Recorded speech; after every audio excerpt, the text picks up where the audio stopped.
안녕하세요. 책 속에서 희망과 지혜의 메시지를 찾아 전해드리고 있는 책바구니입니다. 오늘 소개해드릴 책은 켈리 체가 지은 파리에서 도시락을 파는 여자입니다. 아마 이미 알고 계신 분들도 있으실 텐데요. 40대에 10억이라는 빚을 가지고 있던 대한민국의 평범한 여성이었던 켈리 체가 불과 7년 만에 연매출 5천억 원을 달성하는 기업을 운영하는 글로벌 CEO가 되기까지의 과정을 전해주는 책입니다.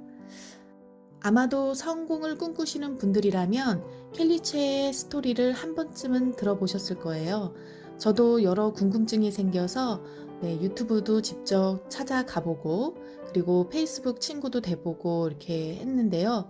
이 책을 읽고 난 뒤에 역시 생각의 차이가 성공의 열쇠구나 라는 것을 다시 한번 깨닫게 되었습니다.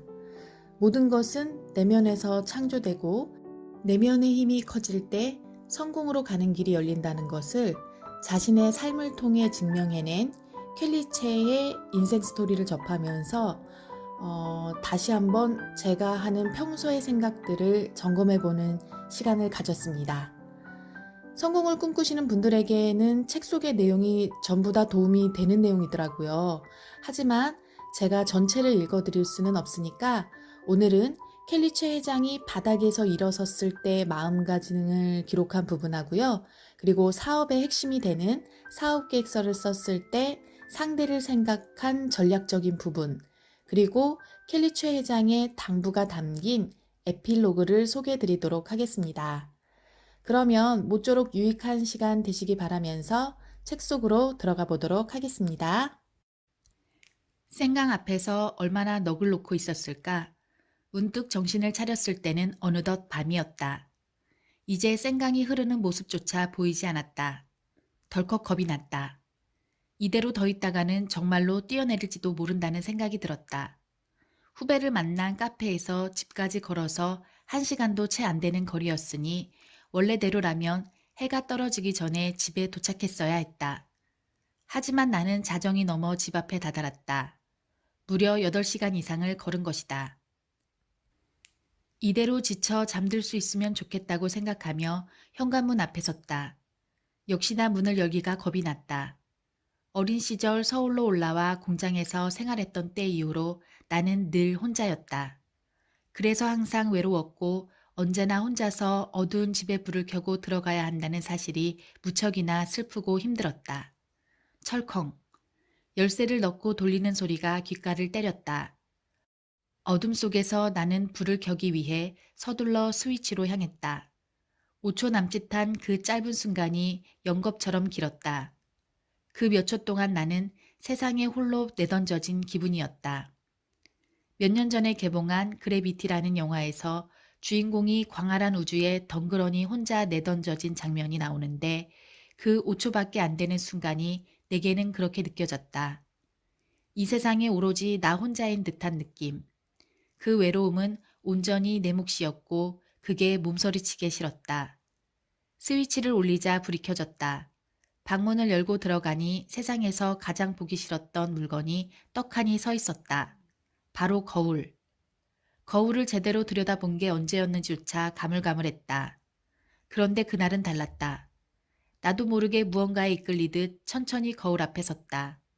어쩌면 후배를 만나면서 지난 몇 년간 잊고 살았던 나의 모습을 거울 안에서 다시 찾으려 한 건지도 모르겠다. 그러나 거울 앞에서 나는 경악하고 말았다. 어쩌다 이렇게 됐지? 마음만 먹으면 무엇이든 이룰 수 있을 것처럼 당당했던 자신을 꾸미고 가꿀 줄도 알던 당찬 여성 사업가의 모습은 온데간데 없었다. 거울 안에는 화장기 없는 푸석푸석한 얼굴에 꼬질꼬질한 옷을 입고 펑퍼짐하게 살이 찐 스스로도 외면하고 싶을 몰골의 한 아줌마가 서 있었다.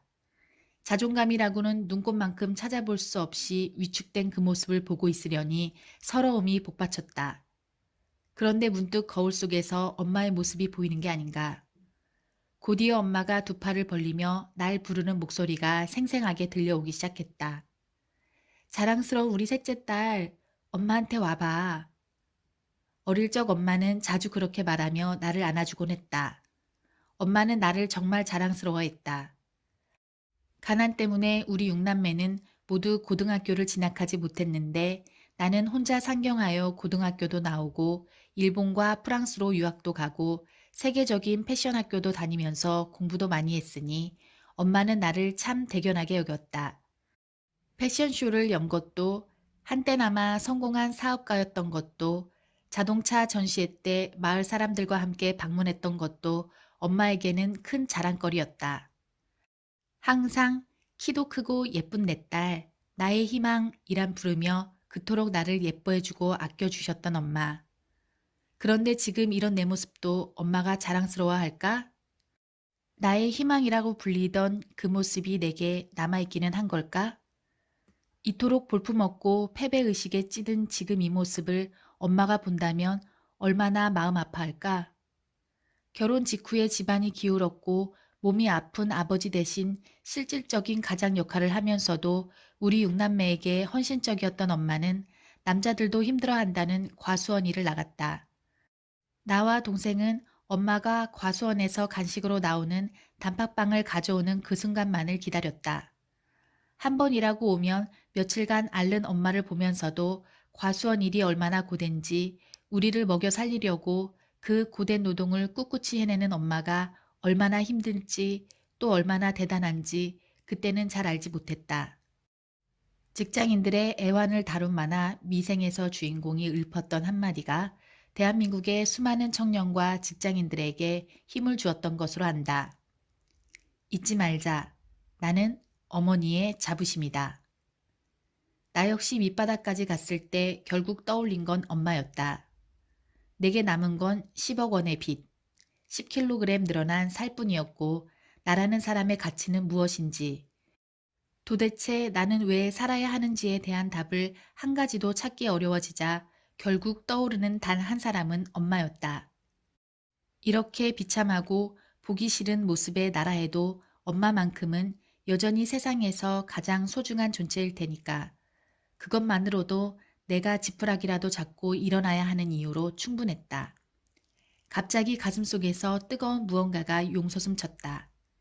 그래, 이대로 무너질 수는 없어. 난 자랑스러운 우리 엄마의 딸이야. 다시 그렇게 될 거야. 나는 그때 처음으로 엄마가 생각하는 나의 행복이 무엇일까 생각해 보았다. 사실 그동안 나는 돈을 많이 벌고 누가 봐도 성공한 삶을 사는 게 곧 행복이라 여겼다. 그런 관점에서 본다면 빚을 지고 사업에 실패한 나는 패배자일 수밖에 없었다. 하지만 엄마라면 그저 내가 건강하고 큰 돈을 벌지 못하더라도 좋아하는 일을 하면서 스스로의 삶에 만족하며 살기를 바라지 않을까? 그렇다면 나는 패배자가 아니라 잠시 힘들어서 주저앉는 사람일 뿐이다. 엄마의 눈으로 나의 행복을 바라보자 뭐라도 해야겠다는 생각이 들었다. 하지만 도무지 무엇부터 해야 할지 갈피가 잡히지 않았다. 그래서 우선은 다음 날부터 밖으로 나가 걸어보기로 했다. 걷다 보면 분명 무언가 떠오를 것이고 그냥 그것을 천천히 시작하면 될 거라 믿었다. 그렇게 마음을 먹자 2년간 단 한 번도 얼굴을 내밀지 않았던 희망이라는 녀석이 존재를 드러냈다. 비참한 과거에 얽혀봤자 무슨 소용이 있단 말인가. 그저 잘못된 것들이 쌓여 현재의 내가 된 것뿐이다. 누구나 실수를 하고 실패를 한다. 그리고 밑바닥으로 떨어진 내가 유일하게 믿을 수 있고 바꿀 수 있는 것은 세상도 아니고 남도 아니고 지금의 나뿐이다. 그러니 지금 내가 할 수 있는 것부터 시작하면 된다. 후배를 만나 커피값 하나에 자존심을 다 버리고 10억 원의 빚, 10kg의 늘어난 살과도 완전히 대면한 그날. 생강에서 나는 죽었다. 그리고 다시 희망이라는 끈을 부여잡았다. 세계적인 마트가 켈리 델리와 함께하고 싶게 만들기 위해 드디어 본격적으로 출사표를 던져야 하는 시간이 찾아왔다. 원하는 직업이 있다면 공부가 어느 정도 된 후에는 이력서를 내든 창업을 하든 반드시 뭔가 시도해야 하는 것처럼 나도 본격적으로 사업을 시작해야 하는 때가 찾아온 것이다. 초밥 도시락 사업으로 아이템을 정했을 때 고려해야 할 것들이 여러 가지 있었다. 어떤 마트와 함께할지도 매우 중요했다. 고민은 길지 않았다. 유럽에서는 C사가 1위를 차지하고 있었기 때문이다. 그때부터는 그들이 나와 함께하고 싶게 만들어야 했다. 하지만 나는 요식업계 사업 경력이 일천했고 이미 C사 내에서는 기존에 있던 초밥 도시락 판매가 제법 잘 되고 있었다. 게다가 그들과 함께하고 싶은 사람들이 하루에도 수백 개의 사업 계획서를 보내는 마당에 어떻게 그들과 접촉할 수 있을지도 의문이었다. 결국 나는 전공법을 택하기로 했다. 그들도 어쨌든 사업 계획서를 확인하지 않겠는가. 그렇다면 그들이 연락할 수밖에 없는 사업 계획서를 만들면 되겠다고 생각했다. 나와 남편은 C사의 회장을 염두에 두고 사업 계획서를 작성하기 시작했다. 우선 내가 확인한 바로 그는 60대 중반이었다. 이 나이대의 경영자들은 젊은 사람들과 달리 대체로 화려한 PPT 파일을 그다지 선호하지 않는다. 겉으로 드러나 보는 것보다 문서 안의 내용과 텍스트를 훨씬 중시하는 경향이 강하므로 워드 파일로 작성하기로 했다. 다음으로 그 정도 기업의 경영자라면 바쁠 수밖에 없다. 수십 쪽짜리 사업 계획서를 보내봐야 거들떠 보지 않을 것이다. 무조건 간략해야 했다. 나는 꼭 필요한 내용만 채워 넣기로 했다. 분량을 줄이는 건 물론이고 집중도를 높이고 싶기도 했다. 또 그가 받아볼 수 있는 사업 계획서에는 어떤 맹점이 있을지도 파악했다. 일단 앞서 말한 두 가지, 그러니까 화려한 PPT로 꾸미느라 정작 중요한 내용은 잘 안 보이고 분량만 잔뜩 늘어난다는 게 가장 큰 맹점이었다. 게다가 이들은 철저히 우리 사업은 이렇습니다. 라고 자기 사업에 대해서만 이야기하는 경우가 많았다. 하지만 마트와의 협업은 말 그대로 협업이다. 따라서 윈윈이 되지 않으면 아무런 의미가 없다. 여기서 더 고려해야 하는 것이 있었는데 바로 마트의 아이디어를 뺏기지 말아야 한다는 점이었다. 모든 마트가 그런 건 아니지만 마트가 어떤 업체의 아이디어를 채택하여 잠깐 동안 계약을 맺고 일할 수 있게 자리를 내줬다가 1년쯤 지나 재계약을 하지 않고 내쫓은 뒤 자기들이 직접 운영한 대형마트의 횡포가 이슈가 된 적이 있다. 심지어 영화로 나와 큰 인기를 끌기도 했다. 한국에서는 내가 속인 진실이라는 제목으로 개봉되었는데 이 영화에는 그 외에도 여러 부당한 횡포가 잘 그려져 있다. 마트가 그렇게 사업을 직접 운영하는 이유는 사업성이 좋으니 더 많은 수익을 올리기 위해서이기도 하고 때로는 아이디어를 낸 업체가 제대로 운영하지 못했기 때문이기도 하다. 어쨌든 아이디어를 낸 입장에서는 억울할 가능성이 높다. 나 역시 대형마트만 좋은 일을 시킬 생각은 없었다. 이제 사업계획서에 내용을 채워 넣을 차례였다. 먼저 꼭 필요한 내용이 무엇인지 세 가지로 추려보았다. 첫째, 내가 하려는 사업이 어떤 사업이고 차별점과 콘셉트는 무엇인가? 둘째, 시장 상황은 어떠한가? 셋째, 이 사업을 하는 사람이 왜 켈리 최여야 하는가? 이 내용을 줄여서 질문당 한쪽씩 총 3쪽으로 사업 계획서를 작성하기 시작했고 뒤에는 말로만 설명하기 힘든 사업 콘셉트와 메뉴 등을 3D 이미지와 사진으로 첨부했다. 우선 첫 장은 회사 이름과 콘셉트 위주로 작성했다. 라이브쇼 비즈니스와 초밥 도시락 사업을 접목한다는 점, 기존 초밥 도시락과 차별점은 무엇인지 설명했다. 두 번째 장에는 프랑스의 패스트푸드 시장에 대해 조사한 내용을 넣었다. 몸에는 좋지만 먹고 나면 금방 배가 고픈 샐러드, 배는 부르지만 건강에 좋지 않고 열량이 높은 피자 등의 문제를 나열하고 초밥 도시락이 그 대안이 될 수 있음을 설명했다. 마지막 장에는 이 사업을 내가 해야 하는 이유를 담았다. 그 내용은 대략 다음과 같았다. 나는 디자인을 전공했고 패션계에 종사했던 경험이 있기에 맛과 건강에는 물론 보기에도 좋은 초밥을 만들 수 있다. 프랑스만이 아니라 미국과 유럽에서 성공한 초밥 식당은 한국인이 운영하는 경우가 많다. 피자는 분명 이탈리아 음식이지만 이제 대중화되어 누구도 이탈리아 음식으로 여기지 않는 것처럼 한국에서도 초밥과 김밥이 인기가 많기 때문에 일본 음식이라 생각하지 않는다. 특히 김밥은 오히려 한국에서 더 많이 먹고 맛과 건강 면에서도 한국 김밥이 더 뛰어나다. 유럽인들에 비해 손이 작고 젓가락 사용으로 세심한 손놀림이 가능한 한국인이 만든 초밥이 더 맛있을 수밖에 없다. 결과부터 말하자면 C사에서는 나의 사업 계획서를 보았고 연락을 해왔다. 그것도 회장이 직접 읽어보고 연락해서 미팅을 잡으라고 지시했다고 한다. 그날 회장의 지시로 우리에게 연락한 사람은 C사 전체의 생선 코너 기획실 팀장이었는데 후에 그에게 어떻게 회장님이 사업 계획서를 보게 되었는지 들었다. 그날은 토요일이었는데 그와 회장이 모두 일이 있어서 출근했다고 한다. 그런데 약속이 있어서 일찍 퇴근하려던 회장이 잠깐 시간이 남아 책상에 쌓인 수십 개의 서류 더미에서 가장 얇은 것을 집어들었는데 그게 우리 사업 계획서였다는 것이다. 잘 될 거라 직감한 회장은 C사 전체를 담당하는 기획팀장에게 이 사업 계획서를 보여주었고 그가 다시 생선 코너 기획실 팀장에게 미팅을 지시했다. 그에게 들은 바로는 C사에 오는 사업 계획서의 수와 분량이 너무 많다 보니 회장이 거의 확인하지 못하는 게 일반적인데 이는 매우 이례적인 일이라고 했다. 이 이야기를 들은 지인 중 하나가 그런 말을 했다. 그런데 회장이 그걸 집어봤다니 운이 정말 좋았네. 토요일인데 회장이 출근한 것도 그렇고 일을 마친 다음에 잠깐 시간이 남았던 것도 그렇고 하필 켈리델리의 사업 계획서를 집어든 것도 그렇고 맞는 말이다. 정말 운이 좋았다. 그런데 운 또한 아무한테나 가는 게 아니라 준비하는 자를 따르게 마련이다. 작은 성공은 혼자서도 할 수 있다. 하지만 큰 성공은 반드시 운이 따라줘야만 하는데 사실 운은 평소에 준비가 되어 있는 자가 아니면 찾아오지도 않고 잡을 수도 없는 법이다.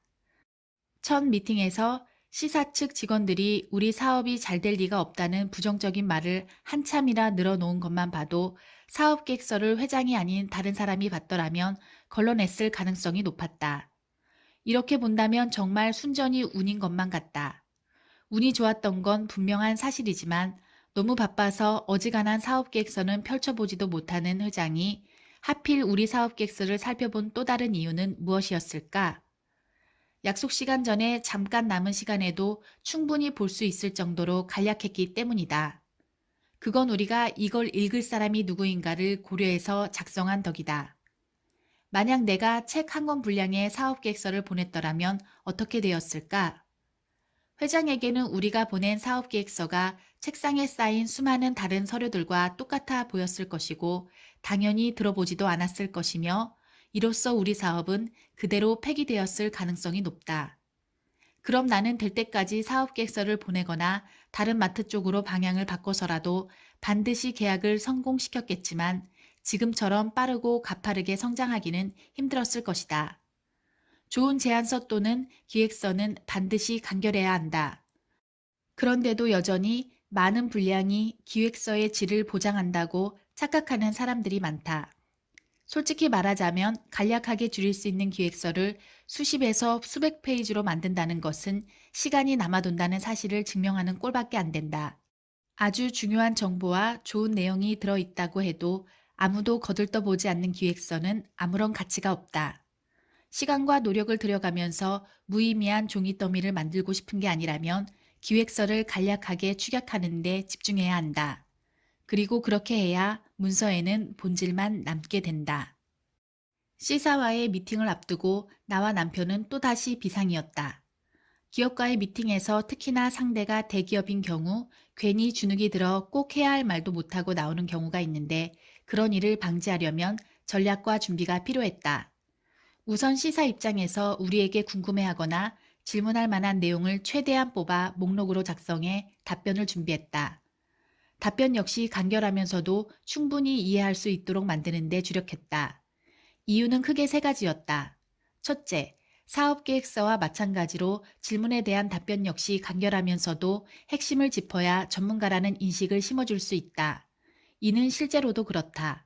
중언부언 떠드는 것보다 핵심만을 짚어내는 게 훨씬 더 어렵고 더 많은 공부를 필요로 하기 때문이다.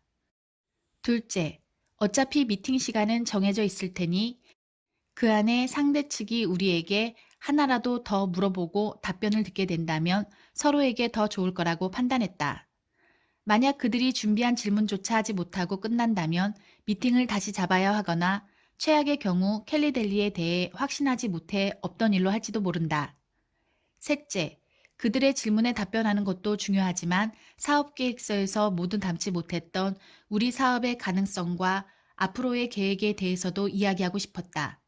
그러면 시간을 최대한 확보해야 했기 때문에 질문에는 가능한 짧게, 그러면서도 핵심은 놓치지 않도록 답변을 하는 편이 유리했다. 미팅 당일 시사에서는 두 사람이 나왔다. 인사를 나눈 뒤 나는 준비한 대로 그들에게 첫 번째 질문을 던졌다. 오늘 미팅 시간은 얼마나 되죠? 왜 이런 질문을 던졌을까? 미팅 시간이 얼마나 되느냐에 따라 우리가 준비한 것들을 어떻게 풀어낼지, 즉, 어떤 것을 빼거나 더 자세히 이야기해야 할지를 정할 수 있기 때문이다. 개인적으로는 최소한 1시간 반에서 2시간 정도는 되기를 바랐다. 하지만 대기업은 바쁘게 돌아가기 때문에 그 정도의 시간이 주어질 거라고는 기대하지 않았다. 때로는 단 10분에서 15분만 주기도 한다. 그래서 우리에게 주어진 시간이 1시간임을 알았을 때 나는 안도했다. 그보다 짧을 경우를 대비해 미팅을 준비했으니 질문 선택의 폭이 넓어졌기 때문이다. 나는 미팅 때 나누어야 할 이야기를 크게 3가지로 준비했다. 첫째, 우리 사업에 대한 소개. 둘째, 그들의 질문과 그에 대한 답변. 셋째, 앞으로의 계획. 그리고 각각의 30분, 20분, 10분을 쓸 수 있도록 말을 하면서 준비한 내용을 조금씩 조정하기로 마음먹었다. 이런 미팅에서 중요한 것은 우리가 이런 주제로 시간을 안배해서 미팅을 진행할 거라는 사실을 상대 측에 미리 알려줘야 한다는 점이다. 그래야 상대 측도 미팅을 전체적으로 어떻게 진행할지 머릿속에 그릴 수 있기에 이야기를 좀 더 수월하게 나눌 수 있다. 우리는 미팅에 있을 때마다 이 점을 항상 유의하고 있다. 그리고 상대 측이 우리에게 궁금한 것을 물어볼 시간도 필요하지만 우리가 궁금해야 하는 점 또한 절대 빠뜨려서는 안 된다. 같이 사업을 하려면 우리도 알아야 할 것들이 많다. 우리는 C사와 함께 사업을 하는 파트너이지 결코 그들의 하청업체는 아니기 때문에 더더욱 그래야 했다. 그래서 이런 질문들 역시 틈틈이 섞을 수 있도록 적절히 시간을 안배했다. 철저한 준비 덕분에 우리는 1시간 안에 그날 해야 할 이야기들을 충분히 나눌 수 있었다. 더구나 미팅이 잘 진행되자 그들도 관심을 가지고 더 많은 질문을 했고 결국 1시간 반 동안 이어졌다. 이야기를 하는 도중에도 상대의 표정과 반응을 살피면서 그들이 의문을 갖거나 이해하지 못하는 눈치면 더 자세히 설명했고 간혹 별 관심이 없어 보일 때는 꼭 필요한 내용이 아니면 과감히 건너뛰기도 했다. 미팅이란 나 혼자 떠드는 자리가 아니라 서로에게 어떤 이득이 있을지 주고받는 자리이기 때문이다. 취업을 하려면 이력서를 잘 쓰는 것도 중요하지만 면접도 그에 못지않게 중요하다. 사업을 제안할 때도 마찬가지다. 사업 계획서로 상대의 관심을 끌었다면 미팅에서는 서류에서 미처 담지 못한 이야기를 충분히 풀어내고 내가 어떤 사람인지를 알려야 한다. 당연히 많은 준비가 필요한 일이다. 기적은 행동하는 자에게 찾아온다. 비행기 창밖으로는 언제 봐도 경이로운 장면이 펼쳐진다. 끝없이 펼쳐진 푸른 하늘 위로 하얗게 고개를 들고 있는 뭉게구름. 나는 지금 말 그대로 구름 위를 날고 있다. 몇 개월 전 망망대해를 유유히 가르던 요트 위에서 바다를 바라보던 때와 비슷한 심정이다. 이토록 경탄할 만한 일이 가득한 세상에서 살아간다는 것. 그 자체만으로도 기적이라 할 수 있지 않을까? 이 책을 쓰면서 문득 내 삶이 얼마나 많은 기적으로 채워져 있었는지를 깨달았다.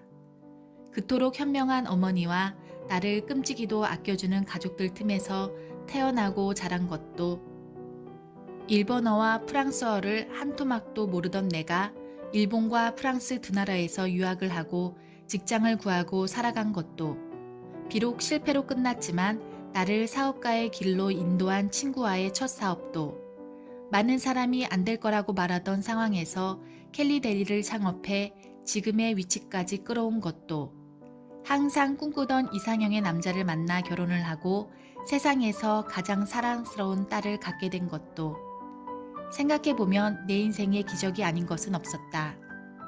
하지만 이 기적들 또한 내가 직접 찾기 위해 열심히 움직이지 않았더라면 그저 나를 스쳐 지나갔을 것이다. 즉, 기적은 행동하는 자에게 찾아오는 법이다.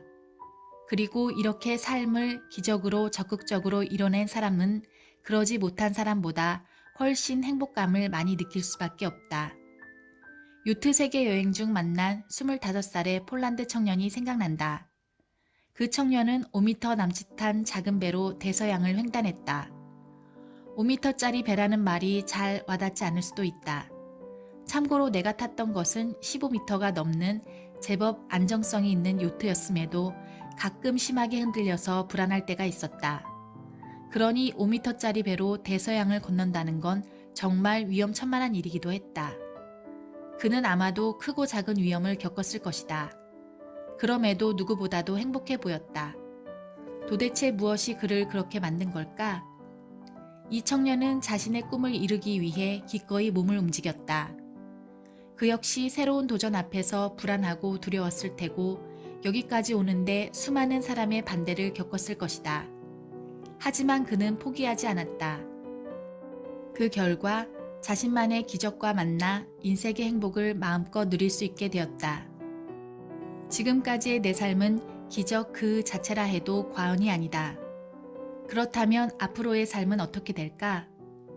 어떤 사람은 미래를 생각하면 막막하고 불안하고 우울해진다고까지 하는데 나는 나의 미래를 상상하는 것만으로도 설렘을 감출 수가 없다. 그만큼 매일매일 미래의 기적과 만나기 위해 조금씩 움직이고 있기 때문이다. 매일매일 미래의 기적과 만나기 위해 조금씩 움직이고 있기 때문이다. 앞에서도 계속해서 강조했지만 나는 내가 손을 떼도 별 지장 없이 돌아가는 회사를 만들기 위해 노력 중이다. 그렇게 된다면 가족이나 친구들과 더 많은 시간을 보낼 수 있을 뿐만 아니라 더 나은 사람이 되기 위한 공부도 더 많이 할 수 있다. 또한 그렇게 쌓은 다양한 경험과 노하우를 많은 사람에게 공유함으로써 1,000명의 꿈을 이루는 데 도움을 주고 싶다는 나의 꿈에 쏟을 시간도 더 많이 확보할 수 있다. 경영자이자 세상의 구성원으로서 더 큰 꿈을 그려가고 있다. 회사, 직원, 가맹점주, 고객, 파트너사와의 윈윈윈윈윈을 이루는 것이 지금까지의 목표였다면 이제 더 나아가 세상을 행복하게 하기 위해 어떻게 해야 하는가를 고민하고 있다. 내가 만난 기적은 나만의 것이 아니라 세상과 함께 나누기 위해 존재하기 때문이다. 나는 그저 운이 좀 더 좋았고 조금 더 열정적이었다는 이유로 남들보다 빨리 그 기적과 만난 것뿐이다. 기적이 나에게서 끝나버리면 더 이상 그 긍정적인 에너지는 생명력을 잃어버린다. 그러니 이제 내가 받은 것을 세상과 나누어야 한다. 그러기 위해 재단을 설립했고 내게 조언을 청하는 사람들에게 상황이 허락하는 한 시간을 내주고 있다. 좀 전에 말한 1,000명의 꿈을 이루는데 도움을 주고 싶다는 꿈 또한 이런 목표의 연장선상에 있다. 내게 연락하는 사람의 상당수는 사업과 관련해 조언을 구하고 있으니 이들이 성공한 사업가가 되어 지금의 나처럼 자신이 이루고 배운 것을 세상과 공유한다면 그 또한 세상에 이로운 일이 되지 않겠는가. 꿈과 관련해서 내가 항상 강조하는 게 있다. 꿈을 생각만 하고 있으면 그건 머릿속에만 존재하게 된다. 하지만 꿈을 종이에 쓰고 거기에 이루고 싶은 날짜를 적으면 그 순간 현실이 된다. 그리고 그것을 매일 볼 수 있도록 가까운 곳에 붙여놓아야 한다. 실제로 지금까지 이렇게 종이에 적었던 꿈을 이루지 못했던 적은 단 한 번도 없었다. 그리고 지금도 개인적인 꿈, 부모님을 위한 꿈, 남편을 위한 꿈, 딸을 위한 꿈, 회사를 위한 꿈, 친구를 위한 꿈, 세상을 위한 꿈을 꾸고 적고 늘 가까운 곳에 두고 본다. 그리고 이 중에서 이룬 것이 있다면 그것을 지우고 거기에 새로운 꿈을 다시 써넣는다. 당신이 어디에 있건 어떤 학교를 나왔건 나이가 몇 살이건 어떤 일을 하고 있건 누구나 꿈을 꿀 권리가 있고 기적과 만날 자격이 있다. 기적은 결코 멀리 있지 않다. 이제는 당신만의 미라클 여정을 만들어 가길 기원한다.